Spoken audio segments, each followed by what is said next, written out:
Joining me is former Hereford United defender Andy Theodosiou. Andy, first of all, how did you get the nickname Topper? That's been something that I've always wanted to ask you. That came about when I was an apprentice at Tottenham, and they were just sort of playing around with my surname. I was sitting on the coach one day. A lot of names were starting off, Papadopoulos, but whatever name they could think of. We sort of ended up with Topper, and from that day on, after that game, I can't remember when it was, or I think I was about 16 at the time. It just stuck, really. You went from Tottenham to Norwich, then from Norwich to Hereford. How did John Sillett persuade you to come all the way from the east across to Hereford? At the time, I'd spent 4 years. I hadn't played the first team game, so I was 20 years old. So I wanted to play first team football. So I was at Norwich. I knew there was not going to be an opportunity for me to play there. So I had a few other clubs interested in me, but I met Greg Downs, his brother, funnily enough, and he got in touch with Greg. And then we just took it from there, really. I spoke to Greg first of all, then spoke to John Sillett, called me up. And I came up, and it all looked good, and I wanted to play first team football, which obviously wasn't going to guarantee me, but I knew I felt confident enough that I could play in the 4th division at the time. So I was happy to join, and obviously playing for someone like John Sillett with such a good reputation, and obviously Greg Downs as well, being such an experienced footballer as well. I was really, really looking forward to that sort of the challenge of coming up to play for Hereford. How did you get on with John Sillett? Oh, it's tough to say how you get on with a man like that, because he was such a big character in the dressing room. I was scared of him. I loved him. What can you say? You have a lot of respect for him as well. As a manager, he was fantastic for us boys, especially me being in my first year, really, in the Football League and playing regular first team football. He was really good for me. Gave me a lot of confidence. When you needed to be told you weren't doing something right, he would tell you, and he was just good for my game, and he seemed to like me, and at times he was good with me, and at other times he would really tell me where I was going wrong. But I think I needed that. I needed a strong man. I always responded better to strong managers rather than someone that wouldn't maybe tell you directly how he felt about what you were doing on the pitch.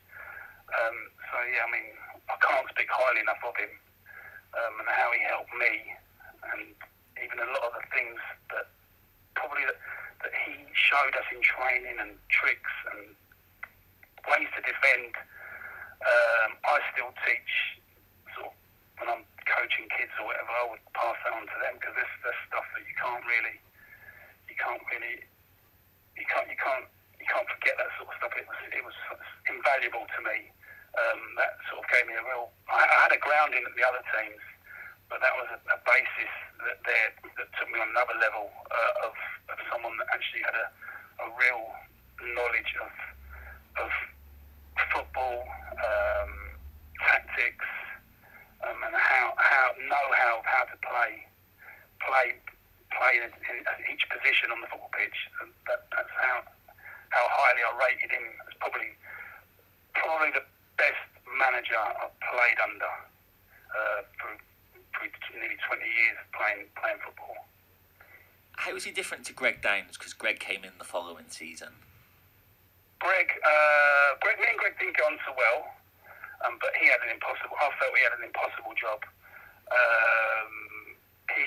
He came in, so obviously, but I think the last few games he came in for 5 or 6 games. We didn't do very well. We didn't respond very well.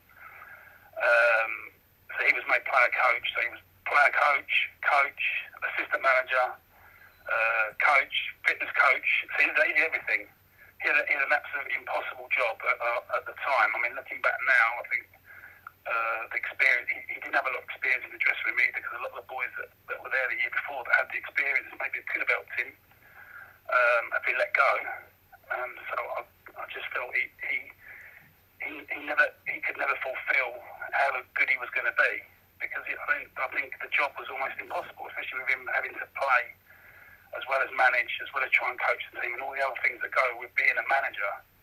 That's so hard for him.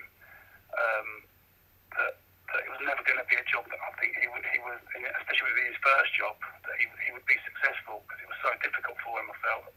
I know the second season after I left, I think they picked up a little bit, but then I think not long after that he was sacked. So yeah, it was. I mean, we didn't get on great. We ended on good terms, but yeah, I think it was really tough for him. I felt a bit sorry for Greg in that Northampton game where yourself and Greg, Richard Jones and David Titterton were sent off in that infamous game. What are your memories of that strange afternoon at Northampton? That game, actually, I remember a couple of weeks before we'd gone to Torquay, we'd got absolutely walloped 5-0.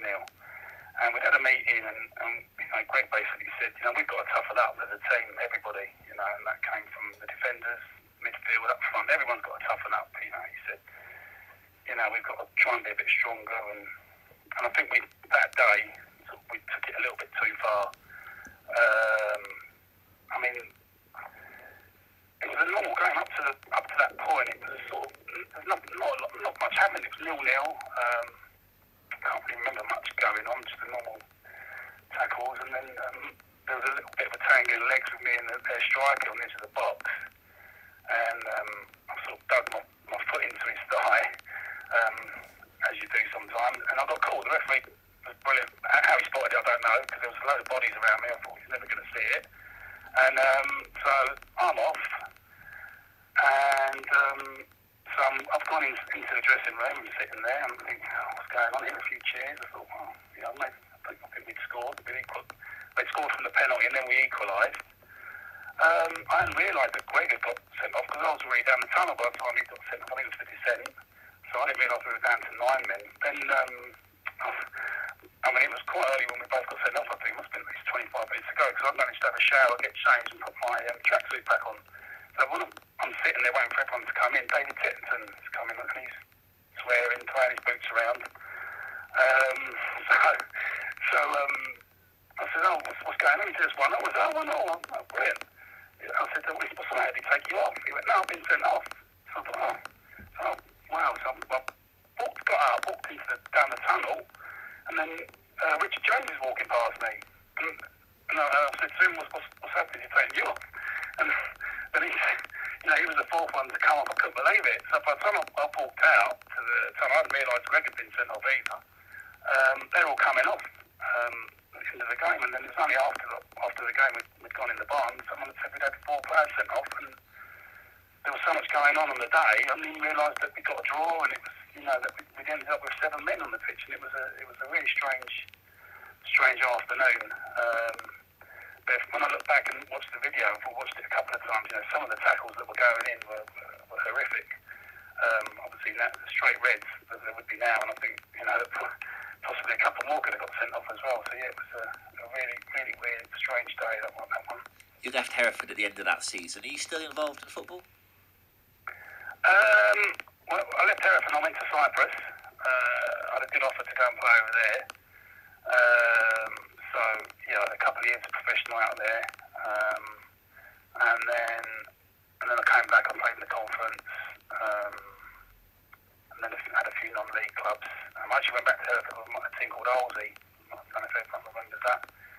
We did quite well and we lost 1-0. But I was injured on that place. That was a bit disappointing to be injured